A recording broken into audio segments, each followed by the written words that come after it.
Okay mga bossing, for today's video, may order tayong tropa ng click na mag, si Star Mag 17, color violet ang request. So, ito, may violet dito. Ito, ipapaship na namin to mga bossing. So, yung ano daw na to, mga bossing, yung mags na to, easy ko convert niya. Click to, gagawin niyang pang M3. So, kakabit sa M3, kaya kailangan niya ng spline converter mga bossing. So, meron tayong available dito na converter. Ito naman siya mga bossing, pakikita ko sa inyo. Okay mga bossing, no? So, meron tayo dito ang spline converter. So, ayan. Papuntang M3 to mga bossing. Click to M3. Meron tayong click to Mio mga bossing. So, kung kailangan nyo din mga bossing, PM lang kayo. So, check natin yung mags mga bossing. So, ilagay muna natin ito sa loob para hindi makalimutan. Ayan, lagay natin sa ilalim mga boss.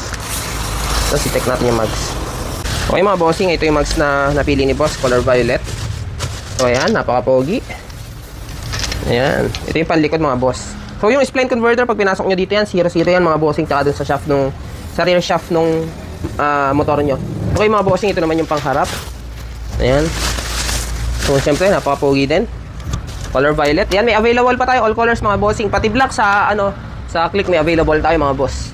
Yan, yung mga minimalist dyan, meron tayong black. Tapos meron pa tayong available na silver, blue, red mga bossing. So, kung kinakailangan nyo, PM lang kayo dito sa Race Life Motor Shop. Let's go!